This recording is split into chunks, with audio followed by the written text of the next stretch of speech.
الموبايل ده فيه بصمة شاشة من أسرع البصمات اللي هتشوفها في فئته، وفي معالج مهما دوست عليه في اللعب الموبايل ما بيسخنش قوي، وفي بطارية من أكبر وأحسن بطاريات الفئة دي. بس في كام عيب يخليه أوحش موبايل في الفئة دي، مش أوحش قوي يعني، الكلام ده عشان المقدمة بس. المهم ده الأوبو رينو 13 اف 5 جي و5 جي مش 4 جي، عشان الكلمة دي فيها بتاع 3 4000 جنيه مثلا. وبصراحة ده يعتبر تاني أكتر موبايل قيمة مقابل سعر في سلسلة الأوبو رينو السنة دي بعد الرينو 13 العادي، وده لأنه بيقدم لك كذا حاجة موجودة في الرينو 13 العادي، وغير السوفت وير البسيط اللي محبين أوبو هيحبوه هنا. فتعال نشوف ايه نظامه. بس قبل اي حاجه عايزين نوصل الفيديو ده 500 لايك في خلال اسبوع. احنا وصلنا الفيديو اللي فات تقريبا في خلال اسبوعين من غير ما اقول لكم حاجه، عايزين نطير ده بقى. ولو كده هعمل فيديو مقارنه بينهم برضو، بين الرينو 13 اف والسامسونج اي 36، لان الاثنين في نفس الفئه دي. تصميم الموبايل ده حلو بصراحه. انا ما جبتش نسخه الفراشه دي، النسخه دي شبه الايفون كده باللون السبيس بلاك ده، وهم اصلا في المؤتمرات بتاعتهم بيماركتوا الموبايل ده على انه شبيه الايفون وبتاع. بكره يعملوا له اكونت على تيك توك ويبقى اشهر منك، خلي بالك. وفي بروز كده عند الكاميرات زي الايفون، وشكل الفلاش شبه الايفون برضو. المهم التصميم حلو، والموبايل ما بيبصمش قوي حتى باللون الاسود بتاعه ده. بس الموبايل كله بلاستيك، ظهر بلاستيك، فريم بلاستيك، وده بصراحه اول عيب، لان الفئه دي فيها ظهر ازاز وفيها خامات احسن. بس انت كده كده هتحطه في جراب، فالموضوع مش هيفرق معاك قوي. وانت هنا كمان جاي لك معاه الجراب في العلبه باللون الاسود الجامد ده اللي ماشي مع الموبايل. والعلبه نفسها نقطه قوه للموبايل ده، العلبه فيها كل حاجه انت عايزها. انت هتجيب الموبايل وهتمشي وخلاص، مش هتعوز حاجه ثانيه، لان بيجي فيها كل حاجه: جراب، راس شاحن، وصله شاحن، سكرين على شاشه الموبايل اللي معاك. والشاشه بقى نفسها هنا عجباني برده، ما كنتش متخيلها كده بصراحه. شاشه بحواف قليله مش اقل حاجه، هي لسه بحواف كبيره برده مقارنه بالرينو 13 العادي. بس الشاشه دي اموليد 120 هرتز وبتدعم الاولويز اون ديسبلاي. شاشه بحجم 6.67 انش، الموبايل طويل يعني، الطبيعي الشاشه بتبقى عريضه، هنا لا، الموبايل ده بقى واخد طول مش عرض. والوانها مش مشبعه قوي، الوانها واقعيه حلوه، تديك تجربه مشاهده عليها كويسه، بس ما بتدعمش عرض محتوى اتش دي ار، وده طبيعي على فكره في الفئه دي. عايز اتش دي ار روح بقى للرينو 13 العادي بسعر اعلى. وبالنسبه لل 120 هرتز انت ممكن تخليها 120 هرتز طول الوقت من الاعدادات، بس ده هيستهلك بطاريه اكتر. انا بصراحه كنت سايبها 120 هرتز طول وقت التجربه، واستهلاك البطاريه حلو مش وحش قوي، دي لسه اقولها لك في نقطه البطاريه اصلا. بس انت لو عايز تحافظ على البطاريه خليها 60 هرتز، او على الاقل خليها تكيفيه اللي هو يشتغل معاك 60 او 120 على حسب انت محتاج ايه. والشاشه دي اعلى سطوع بتوصل ل 1200 نتس، وسطوعها جوه البيت. بره البيت حلو وزي الفل، وهتشوف مش هتقابل معاه اي مشاكل يعني. وعليها طبقه حمايه مقاومه للخدش البسيط، فخلي بالك بقى ان الموبايل ده مش مقاوم للكسر باي طريقه، فطبقات الحمايه الكتير اللي انت بتسمع عنها دي مش موجوده هنا. والاهم بقى واللي عاجبني في الشاشه دي قوي هي بصمه من اسرع بصمات الفئه دي، او يمكن هي اسرع بصمه اصلا في الفئه دي. انت لسه بتحط صبعك بس على الموبايل تلاقي الموبايل فتح خلاص. وزي ما قلت لك الوان الشاشه هنا مش مشبعه قوي، الوانها واقعيه شويه، فاول ما تمسك الموبايل خش على الاعدادات وخلي الالوان من هنا فيفيد او حيوي، ده هيخلي الالوان مشبعه شويه عشان تاخد تجربه مشاهده احسن عليه. وتجربه المشاهده عليه ما تكملش غير بصوت ستيريو.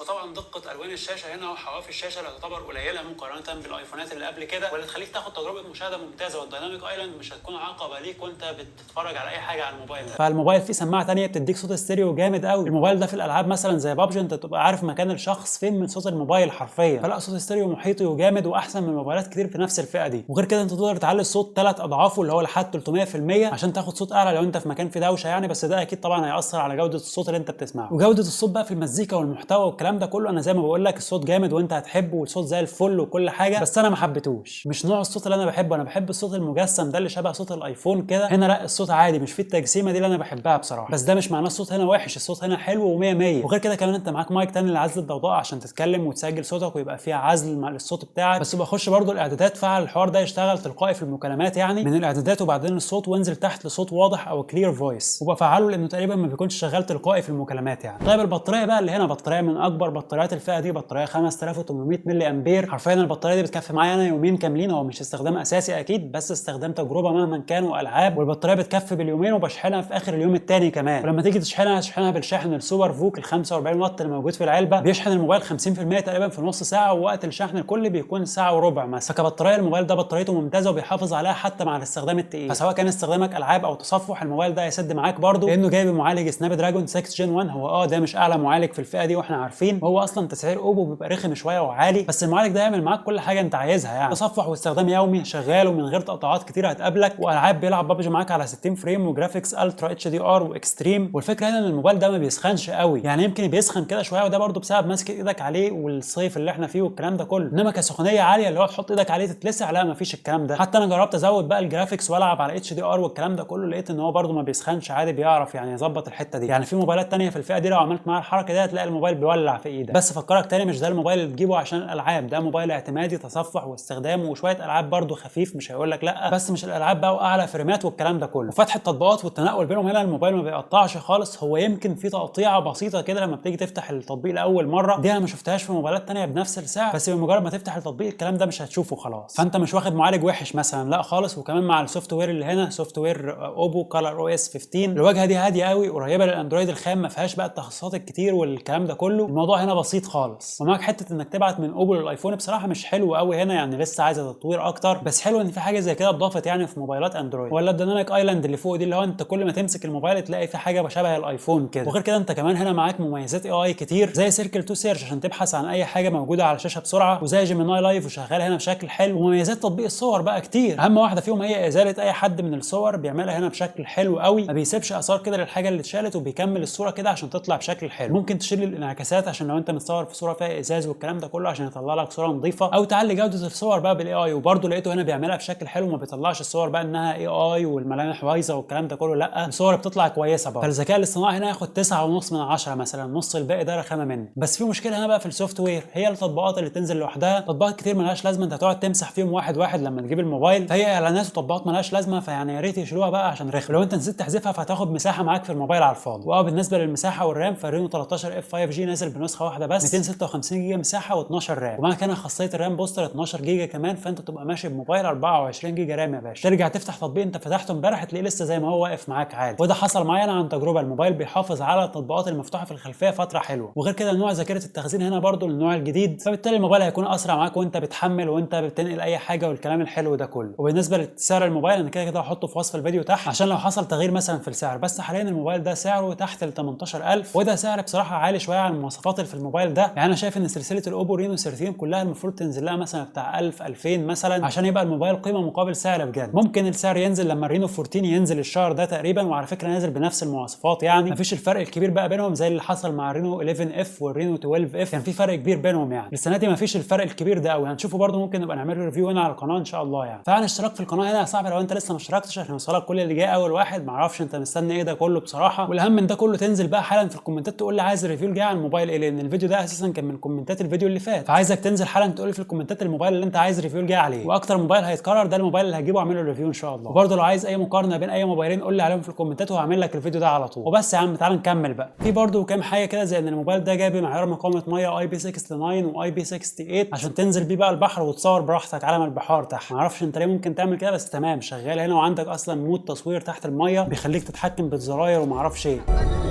احنا هتحرق يا احمد.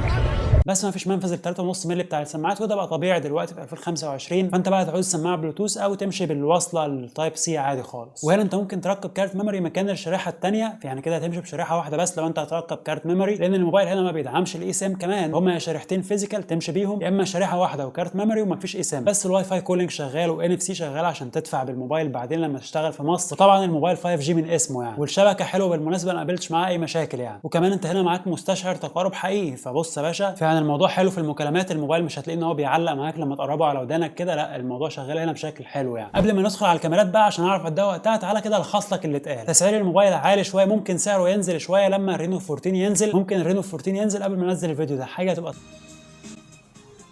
صباح الفل. بس على الرغم من سعره ده فالموبايل حلو بسعره على الحاجات اللي هتاخدها منه. الشاشه حلوه، السوفت وير هادي، البصمه سريعه، ما بيسخنش اول ما تضغط عليه في الالعاب، وصوته حلو وعالي، بس ما بيدعمش اي سيم وده مش اقوى معالج هنا. والكاميرات بقى دي المشكله الثالثه، مش احسن حاجه هنا. الكاميرا عايزه اضاءه حلوه قوي ومظبوطه عشان تطلع لك صور حلوه، فانت ارقام الكاميرات اللي عندك هنا، الكاميرا الاساسيه 50 ميجا بكسل، والالترا وايد 8 ميجا بكسل، والماكرو 2 ميجا بكسل، دول ما لهمش لازمه. الالترا وايد والماكرو حلو انهم موجودين وخلاص، منظر بس يعني. الالترا وايد ممكن تاخد بقى صور بره في الطبيعه بقى وانت عندك اضاءه حلوه، غير كده لا. بص على الكاميرا الاساسيه بقى ال 50 ميجا بكسل اللي هنا، طول ما انت مديها اضاءه حلوه وكويسه هتديك صور حلوه وفيها تفاصيل. من غير اضاءه حلوه فلا الموضوع هيبقى صعب معاك هنا. وعلى فكره في بورتريه هنا 2 اكس ده بيديك صور احسن برضه لو انت هتصور باشخاص، يعني الصور بتطلع شكلها احسن شويه. هو كده كده بيعمل كروب من الصوره اللي في الكاميرا الاساسيه نفسها عشان ما فيش هنا كاميرا تيليفوتو، بس كويس انه في 2 اكس بورتريه عشان تاخد انت صور حلوه تشوفها حلوه. الكاميرا السيلفي دي بقى عجباني مثلا بنسبه 75%. هنا الكاميرا السيلفي 32 ميجا بكسل، واللي عرفنا عارف ان انا قد ايه بكره التصوير اللي بيبقى فيه